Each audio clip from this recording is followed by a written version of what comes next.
Andor escapes. Cyril gets his ass kicked. Hello everyone, welcome back to the channel. Don't forget to like, share, subscribe, do all that lovely stuff. I'm absolutely shaken because I've just come off doing a video on a Deadpool announcement. Let's talk about Andor episode 4. I've talked about episodes 1, 2 and 3. He's on the run. He's heading to Aldhani with Luthen on a spaceship. Now then, what I did with this episode is I did a little bit of a deep look and a critical analysis of the scenes and the dialogue. Because Disney has an awful habit of putting out TV shows and the dialogue is absolute diarrhea.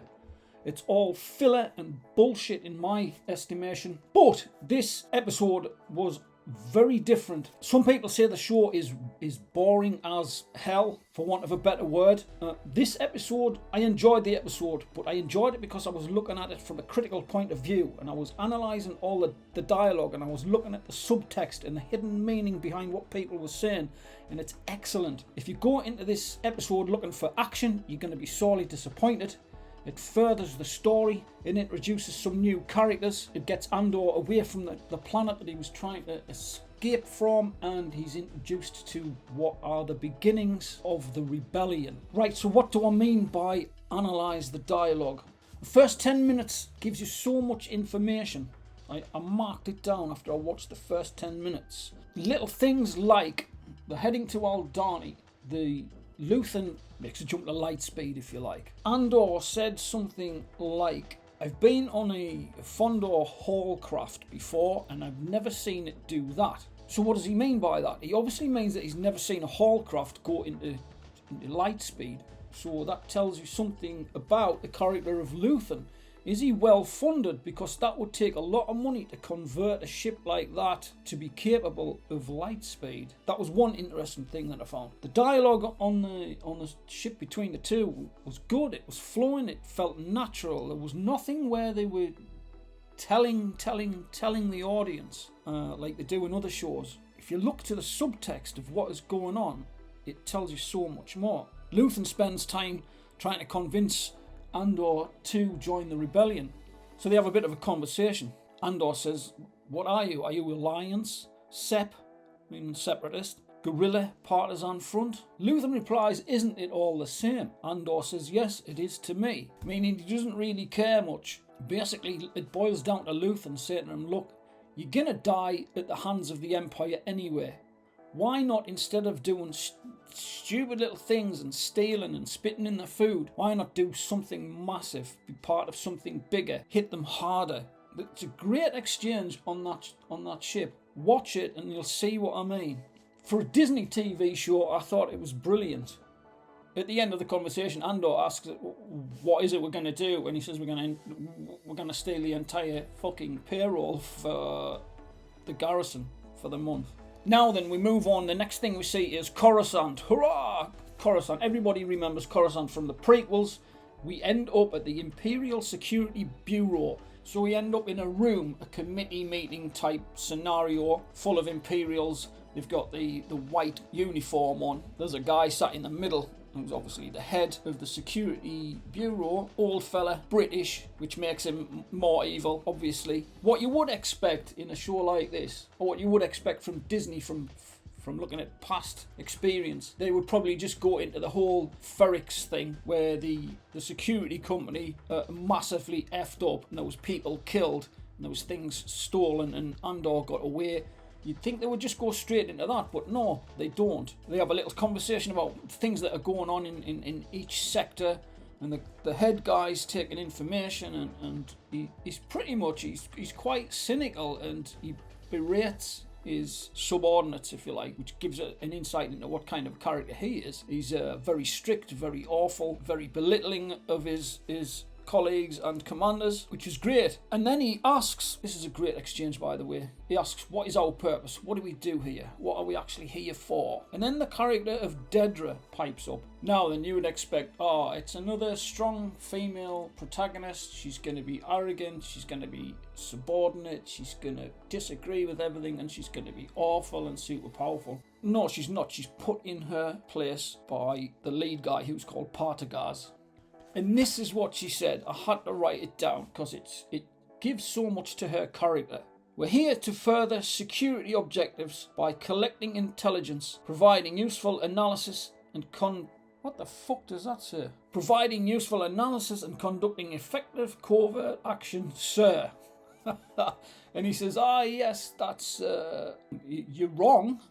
He says, that's nice, verbatim, ISB mission statement. So she's obviously very by the book, wanting to impress her superior officers, and she's just immediately shot down. Now, this next thing Partagaz comes out with is, remember the Second World War? Can you remember the baddies? Can you remember what their mission statement was? Because they said that a certain group within Germany and Austria, they called them vermin. You can look it up and you can Google it. I'm not going to say what the movement was that said it, or the people that were condemned by them, but a certain group in Germany were thought of as vermin. And this reminded me very much of the baddies in Second World War, because he came out with, I'm going to read this because I had to write it down.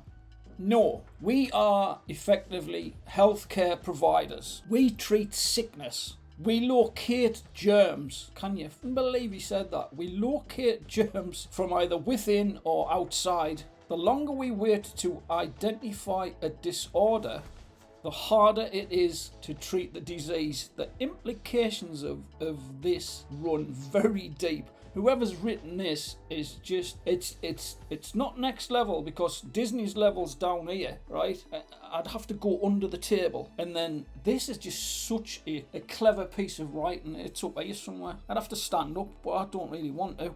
After that, they bring up Ferrix and Andor and all the stuff that's gone on there, and it's pretty much, I think it's kind of hushed under the table, but it pricks the ears of Dedra. She ends up wanting to look into it further later on in the show.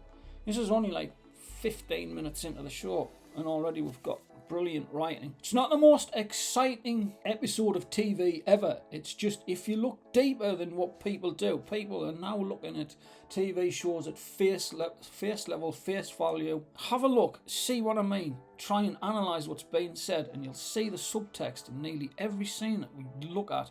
Oh, and to round it off, at the end of the conversation, one of the guys around the table mentioned something about Scarif and a deployment of equipment and blah blah blah. So obviously that ties it into Rogue One. Oh, the guys from the Primo security level absolutely get their asses ripped out by Lieutenant Blevin, who's sent there because of the incident, and he just basically disbands the security corporation. Says, nah, that's not happening. Your tactics are bullshit. We're sick of this kind of carry on. So it's going to be under Imperial jurisdiction permanently. So the Empire has took over. I knew it would. Had a feeling that something was going to go down. And the Imperial ears have pricked up, and they've come along and said, look, you're shit. We're taking over. Get out. Chief Inspector gets his ass ripped out. He says, oh, it's got nothing to do with me. And Blevin says, yeah, exactly. You've basically ignored what's going on. Cyril gets a dressing down, gets his ass whipped. He's told he'll not be replaced, but basically told that they're not off, not coming back. I think he's been given the sack, but I really, really hope that this is not the last that we will see of Cyril, because I really like that character. I don't think it is the last we're going to see him. I think he's going to take it badly, and I think he's going to find a way to investigate further, just as a vendetta. That's what I think he's going to do. He ends up going back to his mum's house. Tell you what though, like in other Disney TV shows and whatnot, the lighting is awful, and a lot of the time you can just tell it's green screen and it just looks terrible. When Cyril goes back to his mother's apartment, I'm pretty sure it's on Coruscant. And Coruscant is one of the busiest places in the galaxy. There's people everywhere, there's hundreds of people around. When he goes back to his mother's apartment, there's absolutely no one around. But in this instance, he's a solitary figure. It's great writing. If you look at the subtext of that, you look at the connotations and denotations. He's on his own, he's solitary, he feels vulnerable, and he feels lonely. Everywhere, every shots are taken from from far away. It's like a long shot as opposed to a mid shot or a close up. It's a long shot of him trudging up the stairs, 2 suitcases, walking through corridors, but the lighting looks so natural, or everything's grey and dank, and it just looks miserable. It doesn't look like Coruscant. It looks like Coruscant, but in a different way. And then he turns up at his mum's flat or apartment and she slaps him in the face and then says, "Come in." That to me I thought that was a really good scene, for all it only lasted 20 seconds or so. Just give a lot to how the character was feeling and where he was going. I talk about the locations. The locations are absolutely flipping amazing. I think it was shot in Scotland, but it's all outdoors. It's in woods and hills and mountains and valleys and stuff. It's not sand and some sound stage and green screen. It's all done with practical effects. It's just brilliant. Cassian basically gets introduced to the rebels. Obviously the rebels. He gets introduced to, I think she's called Val or Cal. I should have written it down. He gets introduced to her by Luthen, and then they trek across the mountains and hills and valleys. At one point, 2 TIE fighters go screaming across the screen. And if you've got surround sound, if you've got Dolby Atmos, then just crank it up. He takes him back to the encampment. There's 5 or 6 guys there. They don't agree with him coming in at the last minute. Obviously, they're wary of spies, etc. But they seem to spend the next 10 minutes on arguing the toss over whether he should be part of the troop or not. Val argues that they need some more help. They need an extra hand. And eventually, they agree to it, albeit reluctantly. For me, that was a weak part of the story. They were just arguing a lot more than what I think they should have done, but never mind. There's a scene with Luthen. We find out that he's leading a double life. He actually lives on Coruscant. When he lands in his spacecraft, he adorns himself with he puts a wig on, he puts robes on, he puts rings on his fingers so that he looks the part. Then a little bit later on, Mon Mothma actually arrives. She arrives and she has a new driver. It's pointed out that she has a new driver because everyone suspects everyone in this episode. So she comes into Luthen's antique shop. She asks for something. She wants something for her husband, something military. He takes her into the back room, away from the driver, because they're not sure that they can actually trust him. And they have a discussion. Now, I didn't know this, but apparently Mon Mothma is funding what is essentially the beginnings of the rebellion. And she explains that she is finding it harder and harder to move money around. She says they're seeing new faces every day in the Senate, so the Senate is still alive and kicking, even though the Empire took over. But she says there's new faces, spies everywhere. She doesn't even know if she can trust a driver. When she goes to the bank, there's new faces at the bank. It's getting harder and harder to move things around. Luthen wants to know if she's in or if she's out. She's obviously in. Okay, so going back to, again, other Disney TV shows, Star Wars shows, where we find that certain characters, there are no stakes. There's nothing at risk. And I thought, well, Mon Mothma's in Return of the Jedi, which is about 15 years from this time period. So obviously nothing's going to happen to her. But having watched it and analysed it and what she was saying about spies everywhere, that builds it up that everyone around her is obviously in danger of being discovered. For all, she's not going to be killed, obviously. But the people around her and involved with her could potentially be found out and taken down. Again, another good piece of writing. I like it. We see another scene later on. We find out that she's married, she has a husband, and we find out that he's a total arsehole. The reason being, she comes into the home that she's living in, and there's a massive table set out for about 12, 15 people. She asks what it's for. He says, oh, it's for the meeting with Governor whoever, and these are the guests that are coming. And she says, oh, well, they're all a bunch of arseholes that absolutely hate me. Why have you invited them? And have a little bit of a sort of a tiff, if you like. And he's very smug about it, as if he's just doing it on purpose to be a total knobhead to her. She just shakes her head and walks out. Another good, well-written scene. Now then, one of my favourite scenes in this particular episode. So Dedra, the girl who is interested in what happened on Ferrix, sends one of her subordinates, if you like, to retrieve the Ferrix files from Brevin, because it's Brevin's sector. It's technically not her jurisdiction, but she wants to have a look anyway. She sends him off, and then it moves on to the next scene, and then later on it comes back to it. This is little details that I like. She's walking along the corridor, and before she gets to the door, the room that Brevon's in, she takes like a sharp intake of breath, as if to say she's bracing herself for the conversation that's about to happen. I like things like that. It's little details that make the bigger picture. She goes into the room. Can I have the files for Ferrix? No, you can't. Just leave it. And then the conversation gets into her being wanting to climb up the ladder. He says to her, you've got to steady the ladder before you start trying to climb it. And she says, it's not about my career. And he says, look, if you fall, you're going to fall a long way. She says, so are you denying my request? He says, yes, for the second time today. So he didn't even need to show the guy that went to ask for the details the first time. He's just said he's denied it twice. So he's obviously said no to the guy that she sent before. It's good writing. Just is. She leaves the room and she says, right, I'm going to take it up with Mr. Partagaz, or Chief Partagaz. And Brevon says, don't look down. I like that.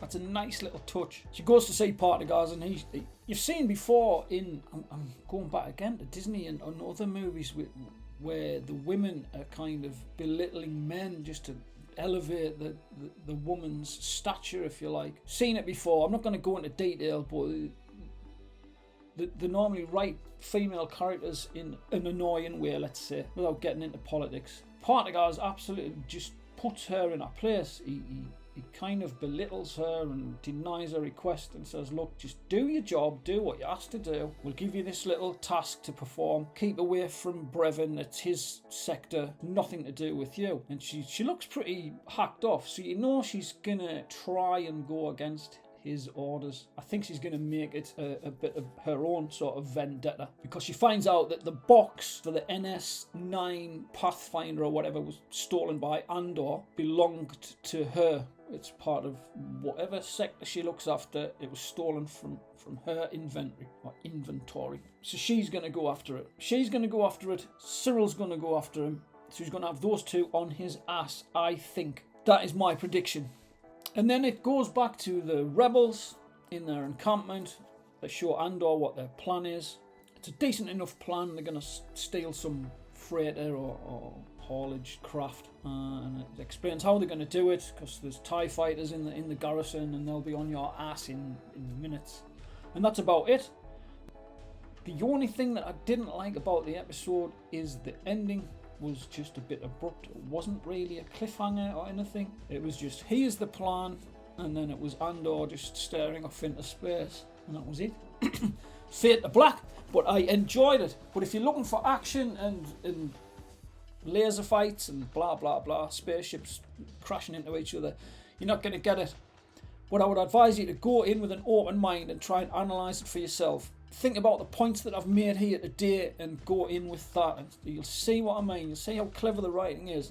It's not a super exciting episode, but it's worth a look nonetheless. And to be fair, I'm looking forward to next week. I was sorely disappointed when it ended, and it ended abruptly. Anyway, that's enough bollocks from me. I'm gonna head off and have some dinner. Don't forget to leave a comment down below. Please hit that like button. And please, please, please hit the subscribe button if you want to. It's free if you want more content like this. Anyway, I'll see you next time. Thanks for watching. Bye bye.